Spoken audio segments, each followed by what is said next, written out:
Hello everyone and welcome back to Dream Wheels India. Alto K10 जो अभी 2022 में release हुई है, ये रिसेंटली लॉन्च्ड कार, इसको आज हम कवर करने वाले हैं। ऑल्टो K10 की अगर हम बात करें तो ये पहले भी आती थी, लेकिन पहले बहुत ज़्यादा डिफरेंट थे इसके लुक्स को कम्प्लीटली चेंज कर दिया गया। एंड इनफैक्ट अगर मैं फ्रंट प्रोफाइल की बात करूँ तो मारुति सुजुकी की एक कार जो पहले आती थी ए स्टार, ये मुझे कहीं ना कहीं ए स्टार की याद दिलाती है। एंड पीछे से अगर हम देखेंगे तो you will find it somewhat similar to Celerio, तो एक मिक्स सी इसकी डिज़ाइनिंग है। ए स्टार की जब मैंने जिक्र कराई है तो लेट मी टेल यू कि that was one of the best looking car, कि एक जो बजट हैचबैक होता है हमारा, उसमें वो बहुत अच्छी लगती थी। एंड ये भी हमारे को बहुत ही ज़्यादा लुक्स वाइज अपीलिंग लग रही है। बहुत ही सिंपल सा इसका डिज़ाइन रखा गया है। अगर मैं हेडलाइट्स की बात करूं तो आपका हेलोजन सेटअप इसमें देखने को मिलेगा, जिसमें हमारे टर्न इंडिकेटर्स आगे की तरफ इंटीग्रेटेड है। बीच में हमारे पास सुजुकी की बैजिंग है और एक सिंगल मैसिव ग्रिल हमारे को देखने को मिलती है, जिसमें कोई भी पार्टीशन या क्रोम का इंसर्ट नहीं यूज़ करा गया है। मॉडल्स कितने आते हैं हमारे पास ऑल्टो K10 में? देखिए, हमारे पास एक आता है standard, then we have LXI, we have VXI and we have VXI plus. हमारे पास ये ओवरऑल 4 वेरिएंट्स आते हैं और इन 4 वेरिएंट्स के जो अपर 2 वेरिएंट्स है VXI एंड VXI प्लस, इसमें आपको AGS यानी कि ऑटोमेटिक गियर बॉक्स का भी एक ऑप्शन देखने को मिल जाता है। प्राइस रेंज की बात कर लेते हैं। जो इसका बेस मॉडल है वो आपको somewhere around 4,50,000 on road cost करता है, एंड जो इसका टॉप वेरिएंट है that will cost you somewhere around 6,60,000।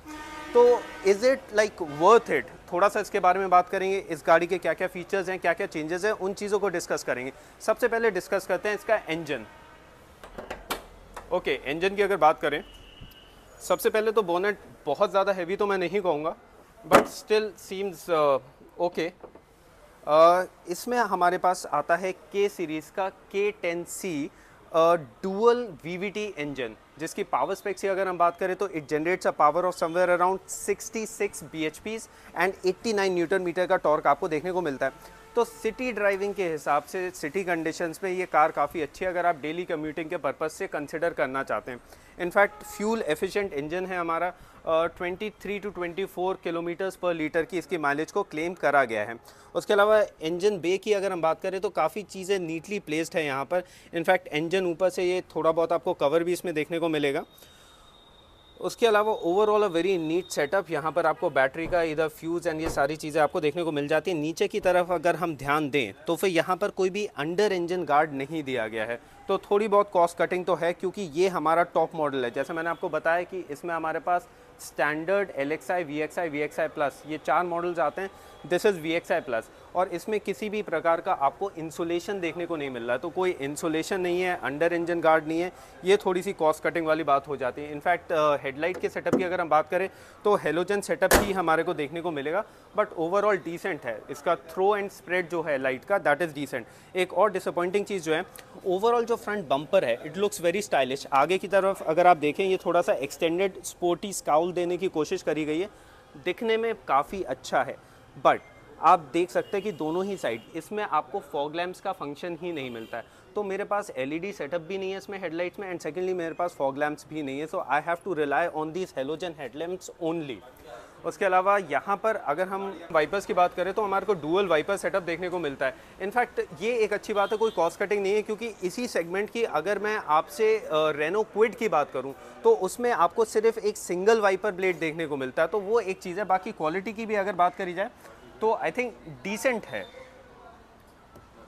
ऊपर की तरफ अगर आप देखेंगे तो यहाँ पर हमारे को एंटेना का प्लेसमेंट देखने को मिलता है, एंड आपका सिंपल जो कन्वेंशनल एंटेना है वही इसमें दे रखा है। साइड प्रोफाइल की बात करते हैं तो सबसे पहली चीज़ आप देखेंगे कि यहाँ पर जो है हमारे को R13 के व्हील्स दिए हुए हैं। जो यहाँ पर हमारा रिम साइज़ है वो R13 का है, एंड टायर प्रोफाइल की अगर हम बात करें तो 145/80 की टायर प्रोफाइल है। सो टायर्स जो हैं वो थोड़े से मतलब मैं कहूँगा कि प्रोफाइल इनकी बेटर हो सकती थी, बट एनीवेज कार के अकॉर्डिंग, इंजन के अकॉर्डिंग काफ़ी डिसेंट है। जो इंडिकेटर्स की अगर हम बात करें, साइड इंडिकेटर्स, तो वो आपको फेंडर में इंटीग्रेटेड मिलते हैं। ORVMs में आपको कुछ भी ऐसा सेटअप नहीं मिलेगा। टॉप मॉडल में भी जो ORVMs है वो आपके बॉडी कलर नहीं है, वो आपको ब्लैक ही मिलेंगे। The only good thing is कि जो आपका डोर हैंडल है, डोर हैंडल्स आपको बॉडी कलर देखने को मिलेंगे। डोर की अगर मैं थर्ड साउंड की बात करूँ तो बहुत ज़्यादा रियश्योरिंग तो नहीं है, but it's decent anyways for a car of this particular price bracket. Keys की बात कर लेते हैं। कुछ इस तरीके की आपको कीज़ इसमें देखने को मिलेगी। एक आपकी नॉर्मल की है, एंड दूसरी जो है आपकी मेन की, वो इस तरीके का उसमें सुजुकी का लोगो, एंड पीछे इसमें लॉक एंड अनलॉक का बटन आपको देखने को मिल जाएगा। आपको इसमें सेंट्रल लॉकिंग आपको मिल जाएगी। इनफैक्ट सेंट्रल लॉकिंग जो है आपको वो सिर्फ VXI प्लस में नहीं, आपको VXI में भी देखने को मिल जाएगी। बैक प्रोफाइल की अगर बात करें तो पीछे से जो बैक प्रोफाइल है इसको पूरा ही हमारा चेंज कर दिया गया है। जिस तरीके से एक हमारे को cuts and curves front bumper में देखने को मिले थे, यहाँ पर भी हमारे को उसी तरीके के सिमिलर कट्स एंड कर्व्स देखने को मिलते हैं। उसके अलावा डिज़ाइन लैंग्वेज की अगर मैं बात करूँ, इस तरीके की जो राउंडेड सी हमारे को squarish but at the same time rounded headlamps unit जो देखने को मिलती है, वो हमारे को कहीं ना कहीं सिलेरियो में देखने को मिलती है। बस उसमें जो है वो it's kind of a semi colon, but anyways उसके अलावा अब हमारे को यहाँ पर रेयर प्रोफाइल में दिया क्या क्या है। टॉप मॉडल है, एंटेना ऑलरेडी आगे हम कवर अप कर चुके हैं। रूफ में आप देख सकते हैं तो रूफ में लाइंस भी दे रखी हैं। यहाँ पर हमारे पास जो है वो है high mount stop lamp normal. कोई भी इसमें आपको डिफॉगर का या वाइपर का, रेयर वाइपर के आपको फीचर्स नहीं देखने को मिलेंगे। बीच में हमारे पास सुजुकी की बैजिंग है एंड साइड में है हमारा ऑल्टो K10। ऑल्टो हमारी जो आती थी वो हमारी आती थी 800 सीसी के इंजन के साथ। ये जो आती है हमारी 3 सिलेंडर 998 सीसी के इंजन के संग आती है। उसके अलावा नीचे की तरफ अगर हम आ जाते हैं तो फिर यहाँ पर हमारे को सिर्फ 2 ही पार्किंग सेंसर देखने को मिलते हैं, बट रेंज इनकी काफ़ी अच्छी है। मतलब अगर कॉर्नर में भी कोई ऑब्जेक्ट है तो वो चीज़ को डिटेक्ट कर लेते हैं। बूट स्पेस की बात कर लेते हैं। बूट स्पेस की अगर मैं बात करूं तो बहुत ज़्यादा बूट स्पेस तो नहीं है इसमें। आपको समवेयर अराउंड 214 लीटर्स की बूट स्पेस देखने को मिलेगी। 214 लीटर्स की जो बूट स्पेस है वो अगर आप लाइक स्मॉल डिस्टेंसेस जा रहे हैं, पूरे फैमिली के संग नहीं जा रहे हैं, तब तो ठीक है। बट अदरवाइज़ अगर आप लॉन्ग डिस्टेंस जर्नी की पूरे फैमिली के संग अगर आप सोच रहे हैं जर्नी करने की, तो हो सकता है आपको कार्गो एरिया थोड़ा सा कम लगे। बट एनीवेज इतनी छोटी कार के हिसाब से, जिसके डायमेंशंस जो हैं वो काफ़ी छोटे हैं कि 4.5 मीटर जो है वो उसका टर्निंग रेडियस है, उस हिसाब से it is very decent. Loading lip की अगर बात करी जाए तो हाँ, लोडिंग लिप डेफिनेटली थोड़ा डीप है। टायर साइज़ देख लेते हैं कि स्पेयर टायर जो है इसमें वो सेम प्रोफाइल का है। तो ये है हमारा टायर साइज़ जो कि R13 145/80। तो ऑलरेडी द टायर साइज़ है स्मॉल, तो उन्होंने वही साइज़ आपको स्पेयर व्हील में भी दिया है। यहाँ पर एक छोटा सा इंसुलेशन हमारे को देखने को मिलता है जो कि हमारे फ्रंट में कहीं ना कहीं मिसिंग था। एंड उसके अलावा यहाँ पर हमारे पास हाइड्रोलिक स्टर्ट्स देखने को मिल जाते हैं आपके। एंड पीछे जो टेल लाइट्स का सेटअप है वो भी आपका हेलोजन में ही देखने को मिलेगा। अभी गाड़ी को हमने लॉक कर रखा है, ये नहीं खुल रही, एंड सेंट्रल लॉकिंग से इसको अब हम कहते हैं कार को अनलॉक। कार को अनलॉक करके देखेंगे कि ड्राइवर साइड डोर में यहाँ पे हमारे पास क्या क्या दे रखा है। तो जैसे ही हम कार को अब अनलॉक करके कार के अंदर की तरफ आएंगे तो आप देख सकते हैं कि यहाँ पर हमारे पास ग्रैब हैंडल थोड़ा इस तरीके का दे रखा है कि अलग से कोई आपको हैंडल नहीं मिलेगा। तो जो ग्रैब हैंडल है वो यहाँ पर इसी तरीके का देखने को मिलेगा इसमें। एंड अगर मैं डोर की बात करूँ, यहाँ पे सॉफ्ट टच मटेरियल बिल्कुल भी यूज़ नहीं करा है, but anyways that is expected in this particular price range. All black hard plastic आपका यहाँ पर यूज़ हुआ है। एंड अंदर यहाँ पर हमारे को सिल्वर फिनिश देखने को मिल जाती है। उसके अलावा नीचे हमारा यहाँ पर बॉटल होल्डर है एंड यहाँ पर मैप पॉकेट या फिर यूटिलिटी स्पेस आप देख सकते हैं। उसके अलावा जो ORVMs है, ORVMs इसमें इलेक्ट्रिकली एडजस्टेबल आते ही नहीं हैं। आप अगर VXI लें या फिर VXI प्लस लें, आपको उसमें इंटरनली एडजस्टेबल ही देखने को मिलेंगे। ओके, तो अब हम गाड़ी के अंदर बैठ चुके हैं एंड स्पेस की अगर मैं बात करूं तो मैं ये कह सकता हूं कि पहले से ये काफ़ी ज़्यादा स्पेशियस है। ऑल्टो की जो पहले की डायमेंशंस है और अगर आप अभी के डायमेंशंस को कंपेयर करेंगे, कैबिन स्पेस आपको काफ़ी अच्छा मिलता है। सीटिंग कंफर्ट की अगर मैं बात करूं तो सीट्स डिसेंट है, कुशनिंग तो काफ़ी अच्छी है, ठीक है, तो उसमें कोई प्रॉब्लम नहीं है। Under Thai support front seats का भी मैं कह सकता हूँ कि थोड़ा सा बेटर हो सकता था, या फिर इनका जो एंगल है वो एंगल जो है वो थोड़ा सा बेटर कर सकते थे। उसके अलावा और किस चीज़ की बात करते हैं, ओवरऑल कैबिन पूरी तरीके से चेंज किया जा चुका है। जैसा कि आप देख पा रहे हैं स्टीयरिंग व्हील, तो अब इसमें आपको इस तरीके का स्टीयरिंग व्हील देखने को मिलेगा जो कि आपको मारुति की और कार्स में भी जैसे वैगन आर में आपको देखने को मिलता है। एंड सबसे अच्छी बात है इसमें ये जो सिल्वर का यूज़ करा गया, दैट लुक्स वेरी प्रीमियम। कि ये छोटी कार है बट उसमें भी ये आपको काफ़ी प्रीमियम फील देता है। बीच में हमारी सुजुकी के लोगो है एंड यहाँ पर हमारे को स्टीयरिंग माउंटेड कंट्रोल्स भी देखने को मिलते हैं VXI प्लस ऑप्शन में। VXI प्लस की अगर मैं बात करूँ तो फिर VXI प्लस में और VXI में क्या डिफरेंसेस हैं कि एक तो स्टीयरिंग माउंटेड कंट्रोल्स आपको VXI में नहीं मिलेगा, VXI प्लस में मिल जाएगा।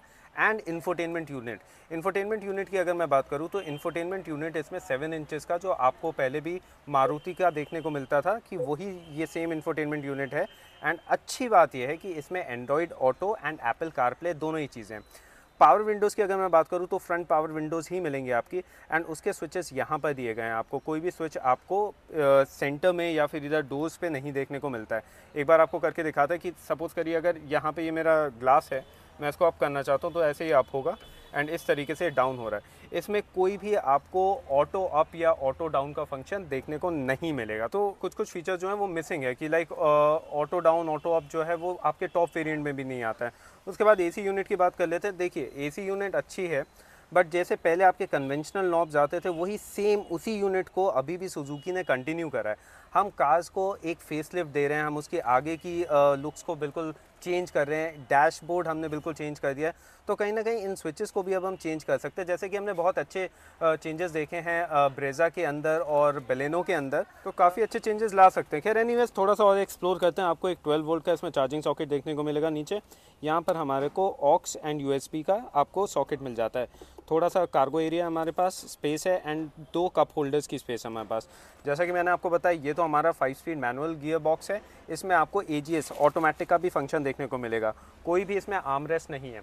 इनफैक्ट अगर सीट्स की मैं बात करूँ, जैसे मैं आपको बताता, कंफर्ट एंड कुशनिंग डिसेंट है। ग्लव बॉक्स को अगर हम देखें तो डिसेंट साइज़ का है। आई मीन वाइड काफ़ी है, डेप्थ अच्छी है, बट थोड़ा सा लेंथ में शॉर्ट है। कोई भी लाइट यहाँ पर आपको देखने को नहीं मिलेगी।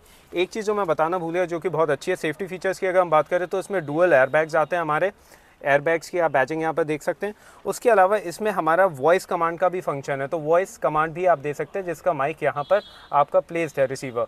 प्रॉब्लम कहाँ पर आती है? प्रॉब्लम यहाँ पर आती है कि जो हमारा IRVM है ये डे एंड नाइट एडजस्टेबल है ही नहीं। ऑटोमेटिक तो छोड़िए, ये मैनुअल भी नहीं है, तो अगेन ये एक फ्लॉ देखने को मिलता है। उसके अलावा अगर हम सनवाइजर्स की बात करें तो यहाँ पर भी कोई आपको ना तो टिकट होल्डर देखने को मिलेगा, ना ही कोई वैनिटी मिरर देखने को मिलता है। एंड केबिन लाइट हमारे पास एक ही है यहाँ पर, जो कि हेलोजन में आपको मिलती है। पीछे की तरफ भी सेंटर में कोई नहीं है, जैसा कि आप देख पा रहे हैं। तो चलिए चलते हैं अब रेयर सीट्स की तरफ। रेयर सीट की अगर मैं बात करूं तो इंग्रेस एग्रेस में कोई प्रॉब्लम नहीं है, 90 डिग्री नहीं, बट काफ़ी वाइड खुलता है आपका। अब जब अंदर हम बैठते हैं तो स्पेस कैसी है? स्पेस की अगर मैं बात करूं तो जैसे मैं यहाँ पर बैठा हूँ, बहुत डिसेंट स्पेस है, अच्छी खासी स्पेस है, अच्छा खासा लेग रूम है मेरे पास, अच्छा खासा नी रूम है मेरे पास, और हेडरूम की भी अगर मैं बात करूं तो मोर देन सफिशिएंट है। तो ये एक ऐसी चीज़ है ऑल्टो की जिससे मैं काफ़ी इंप्रेस्ड हूँ कि ओवरऑल कैबिन स्पेस को उन्होंने बहुत अच्छे से मैनेज करा है। सीट्स भी कंफर्टेबल है। पीछे जो हेडरेस्ट है वो हेडरेस्ट जो है एडजस्टेबल तो नहीं है, फिक्स्ड हैं, बट एटलीस्ट हैं। क्या 3 लोग ट्रैवल कर सकते हैं? बिल्कुल भी नहीं। जैसे कि आप देख पा रहे हैं कि सीट्स की जो लेंथ है वो उतनी नहीं है। 2 एडल्ट्स डेफिनेटली आराम से बैठ जाएंगे, बट बीच में जो पैसेंजर होगा, हम्प जो है वो उतना ज़्यादा नहीं है, नोटिसेबल है, लेकिन बहुत ज़्यादा नहीं है कि इनकन्वीनियंस प्रोवाइड करे। बट कहीं ना कहीं 3 एडल्ट्स जो हैं वो ट्रैवल नहीं कर पाएंगे लॉन्ग डिस्टेंसेस की अगर बात करें। उसके अलावा पीछे पैसेंजर्स के लिए हमारे पास और क्या क्या है, यहाँ पर देखा जाए तो एक बॉटल होल्डर टाइप का हमारे को स्लॉट देखने को मिल जाएगा। कोई भी कैबिन लैम्प जैसा मैं बता रहा था नहीं दिया है। ग्रैब हैंडल्स हैं हमारे पास, नॉर्मल जो ग्रैब हैंडल्स होते हैं, रिट्रैक्टेबल नहीं है।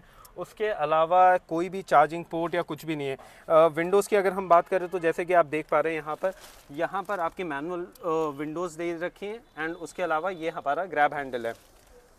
उसके बाद यहाँ पर आप देख सकते हैं कि इसमें स्पीकर की प्लेसमेंट दे रखी है। स्पीकर्स की अगर हम बात कर ले तो इसमें आपको 4 स्पीकर का सेटअप देखने को मिल जाता है।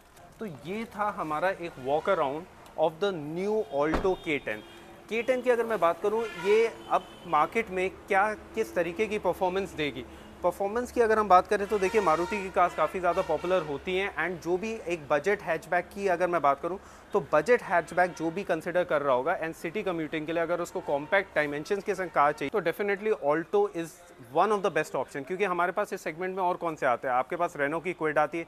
क्विड की रिलायबिलिटी कहीं ना कहीं उतनी नहीं है जितनी कि आपको K10 की मिलेगी। सेकेंडली इंजन ऑप्शन भी अब हमारे पास अच्छा आ गया कि भाई 1 लीटर का हमारे पास 998 सीसी का इंजन आपको देखने को मिलेगा, जिसकी पावर भी डिसेंट है, and definitely this is one of the most fuel efficient hatchback which you will see on Indian roads, so you can buy it. लेकिन प्राइस ब्रैकेट की अगर हम बात करें कि 4.5 से लेकर 6.6 की अगर हम बात करें तो 6.6 लाख में डेफिनेटली आपके पास और ऑप्शंस आ जाते हैं।